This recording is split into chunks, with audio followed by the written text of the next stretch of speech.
க்ஷேத்ராடனம் சேனலுக்கும் நவீன மனதிற்கான இந்து மதம் என்ற எங்கள் தொடரின் 8வது அத்தியாயத்திற்கும் வரவேற்கிறோம். இந்த பூமியில் உள்ள கோடிக்கணக்கான உயிரினங்களில் நீங்களும் நானும் கிட்டத்தட்ட சாத்தியமற்ற பிரபஞ்ச வாய்ப்புகளை தாண்டி வந்துள்ளோம். மனிதர்களாக பிறந்தது நம் அதிர்ஷ்டம். மனித பிறவி என்பது அசாதாரணமானதும் அரியதுமான ஒரு பெரும் பாக்கியம். உள்ளே நோக்கி பரம சத்தியத்தை தேடக்கூடிய விழிப்புணர்வு வழங்கப்பட்ட ஒரே வாசல். ஆனால் நம் வாழ்க்கை காலத்தின் கடுமையான கணக்கை பார்ப்போம். நீங்கள் 80 வயது வரை வாழ்ந்தால் கிட்டத்தட்ட 27 ஆண்டுகள் தூக்கத்திலேயே கழிகின்றன. இன்னொரு பகுதி குழந்தை பருவம், முதுமை, தினசரி வேலைகள், போக்குவரத்து மற்றும் டிஜிட்டல் கவனச்சிதறல்களில் மறைந்து விடுகிறது. இவை அனைத்தையும் கழித்து பார்த்தால் உண்மையாக விழிப்புணர்வுடன் செயலில் இருக்கும் வாழ்க்கையின் சாளரம் மிகவும் சிறியதாக மாறுகிறது. நாம் கத்தியின் கூர்முனையில் வாழ்கிறோம். நாம் உள்ளிழுக்கும் மூச்சு மீண்டும் வெளியே வரும் என்ற எந்த உத்தரவாதமும் இல்லை. வாழ்க்கை மிகவும் நுட்பமானது. அதனால் நமக்கு மீதமுள்ள எந்த நேரத்தையும் ஞானத்துடன் பயன்படுத்துவது அவசரமானது. ஒரு கடுமையான உண்மையை எதிர்கொள்வோம். வாழ்க்கையின் இன்பங்கள் குறுகிய காலத்துக்கே. புலனின்பங்கள், சொத்துக்கள், வங்கி இருப்புகள் மற்றும் பொதுமக்களின் அங்கீகாரம், இவை அனைத்துக்கும் ஒரு முடிவு தேதி உண்டு. கடைசி இதய துடிப்பு வரும்போது செல்வமும் சொத்துக்களும் இங்கேயே இருக்கும், பிறரால் எடுத்துக் கொள்ளப்படும். உண்மையாக நிலைத்திருக்கும் ஒரே சொத்துக்கள் நமது நல்ல செயல்கள், கெட்ட செயல்கள் மற்றும் உள்ளார்ந்த ஆன்மீக சேமிப்புகள். நமது ஞானமிக்க முன்னோர்கள் வாழ்க்கைக்கு 2 இலக்குகளை அறிவுறுத்தினர்: மகிழ்ச்சியான, திருப்தியான, அமைதியான, தர்மமான வாழ்க்கையை நடத்துவது மற்றும் நம்மை இறை உணர்வை நோக்கி திருப்புவது. ஆனால் இளைய தலைமுறையினரிடம் இந்த இலக்குகளை பின்பற்றுங்கள் என்று மட்டும் சொன்னால் அது உதவாமல் போகலாம். ஏனெனில் நமது தற்போதைய கல்வி அமைப்பு அவர்களை இதற்காக தயார்படுத்தவில்லை. நவீன கல்வி நிறுவனங்கள் நமக்கு கோடிங் செய்வது, கணக்கிடுவது, போட்டியிடுவது மற்றும் வாழ்வாதாரம் சம்பாதிப்பது ஆகியவற்றை கற்பிக்கின்றன. ஆனால் எப்படி வாழ வேண்டும், மனதை எப்படி நிர்வகிக்க வேண்டும், குண நலன்களை எப்படி உருவாக்க வேண்டும் அல்லது நீதியின் பாதையில் எப்படி நடக்க வேண்டும் என்பதை கற்பிப்பது அரிது. கல்வி மதிப்புகள் குறித்து மௌனமாக இருக்கும்போது தர்மா என்பது அப்டிராக்ட் அல்லது பழையதாக தோன்றத் தொடங்குகிறது.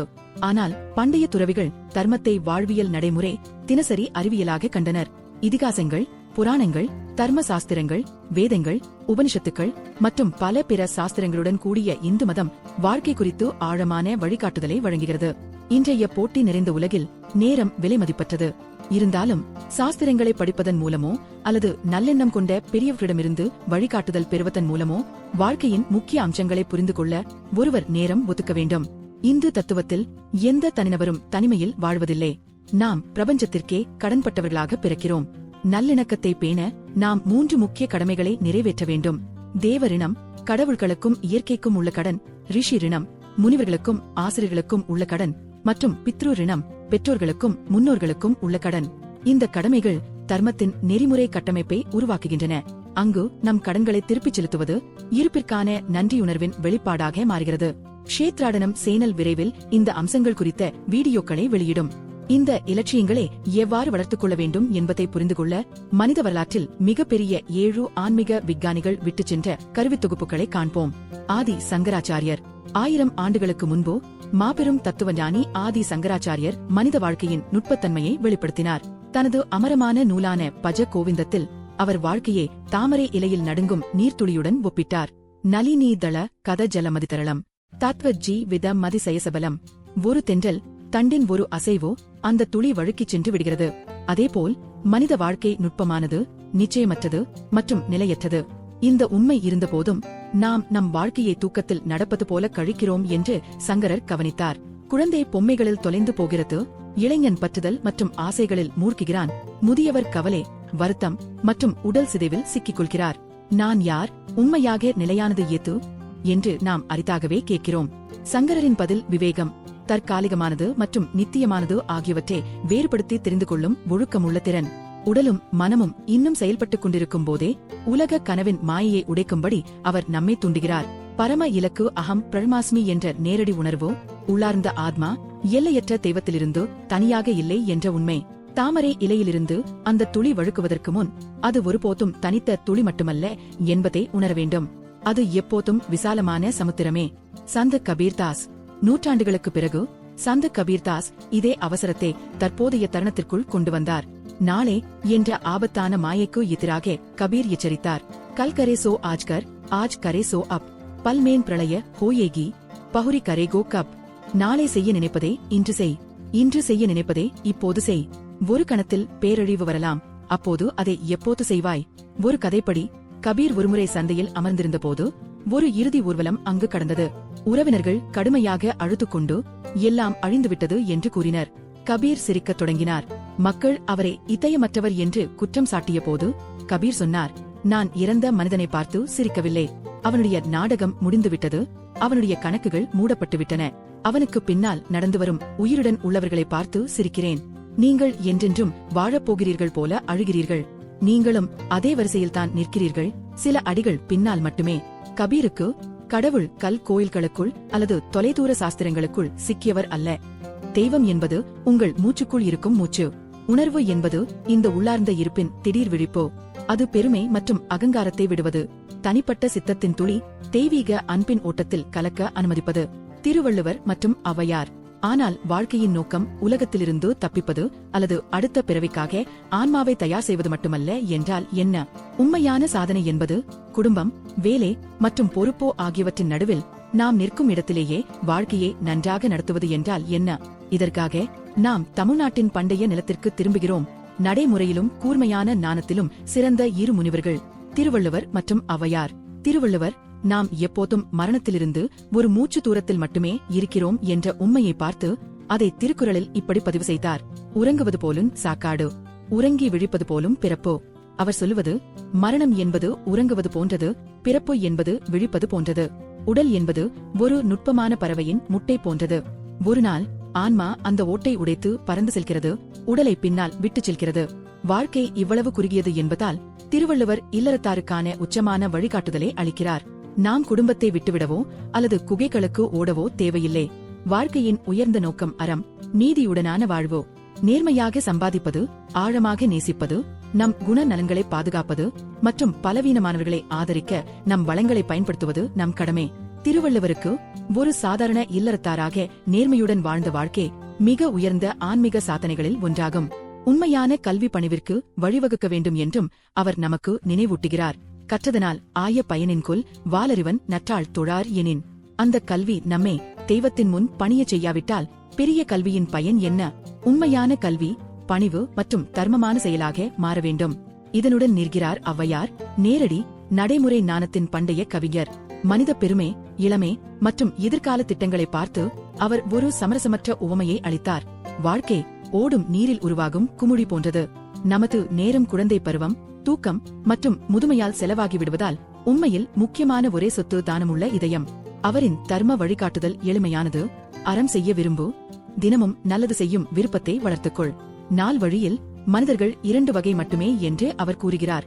மகிழ்ச்சியுடன் கொடுக்கும் உயர்ந்தவர்கள் மற்றும் பகிர மறுக்கும் தாழ்ந்த மனப்பான்மை கொண்டவர்கள்.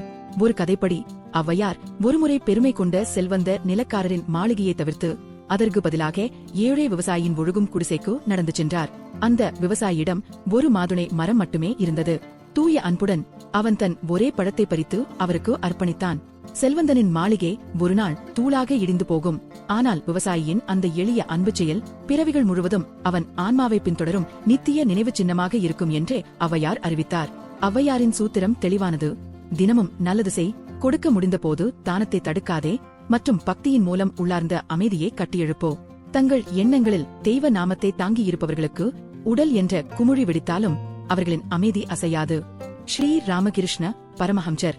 வாழ்க்கை ஒரு வெளியேறும் கதவை நோக்கி நகரும் நுட்பமான வரிசை போன்றதாக இருந்தால் நமக்கு மீதமுள்ள விழிப்புணர்வான நேரங்களை நாம் எப்படி செலவிட வேண்டும்? ஸ்ரீ ராமகிருஷ்ண பரமஹம்சர் இதற்கு எளிய, இதயத்தை மையமாக கொண்ட பதிலை அளித்தார்.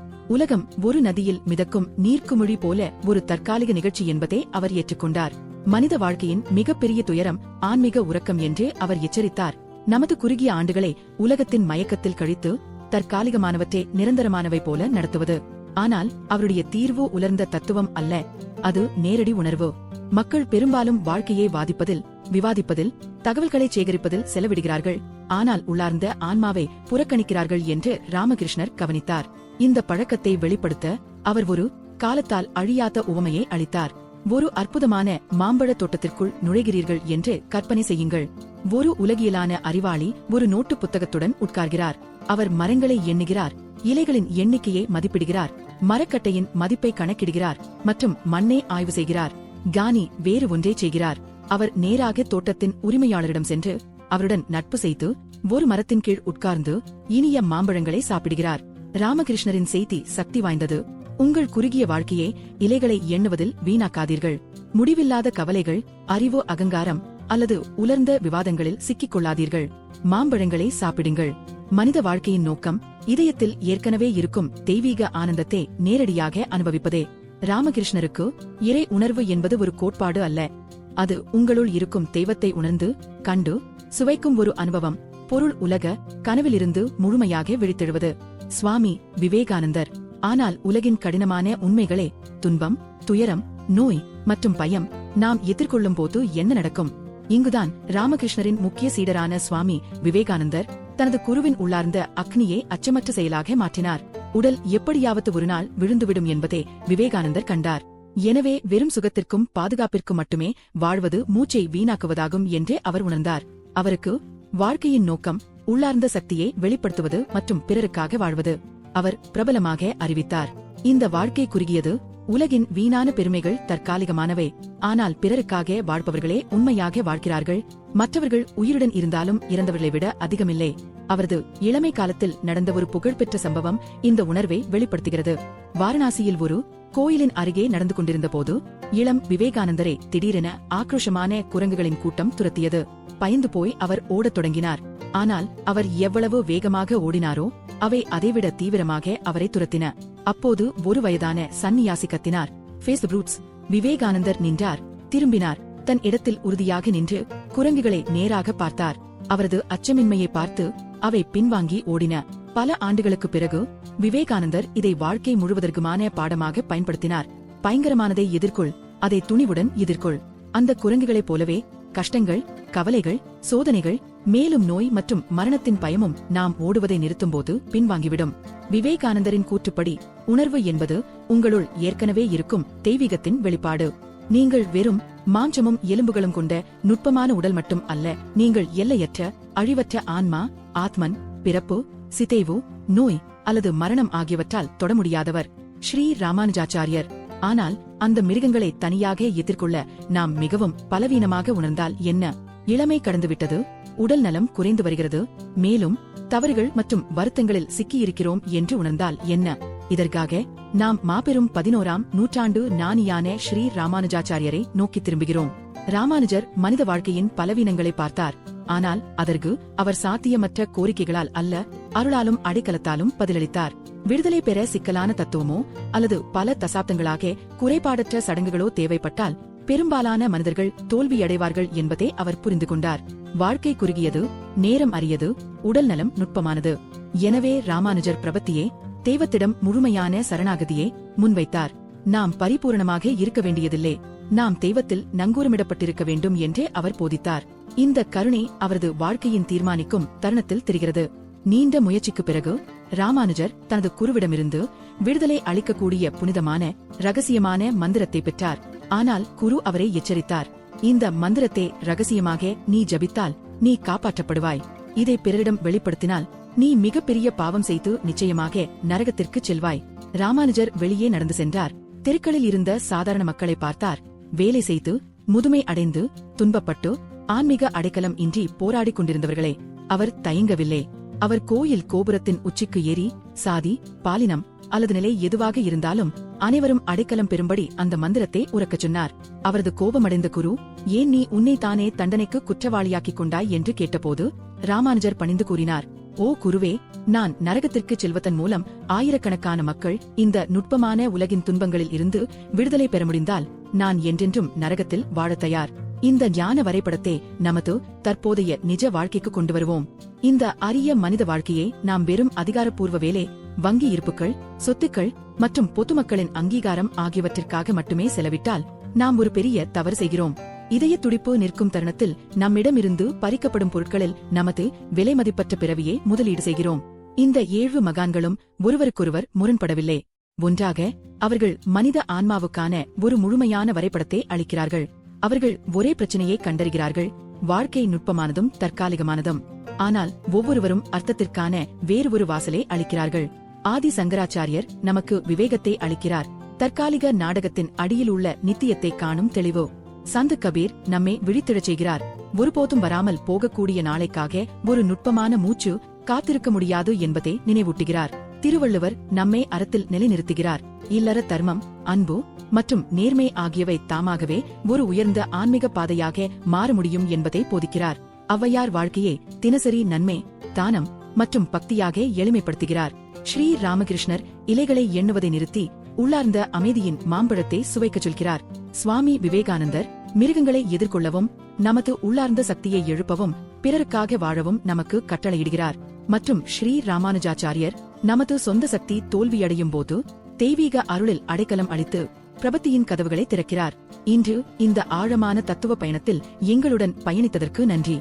இந்த காலத்தால் அழியாத சிந்தனைகள் உங்கள் வாழ்க்கையில் தெளிவு, வலிமை அல்லது ஆன்மீக அதிகாரத்தை கொண்டு வந்திருந்தால் தயவு செய்து லைக் பட்டனை அழுத்துங்கள். தங்கள் பாதையை புரிந்து கொள்ள போராடிக் கொண்டிருக்கும் ஒருவருடன் இந்த வீடியோவை பகிருங்கள். மற்றும் நித்திய ஞானத்தின் வேர்கள் குறித்த மேலும் ஆழமான ஆய்வுகளுக்காக க்ஷேத்ராடனம் சேனலை சப்ஸ்கிரைப் செய்யுங்கள்.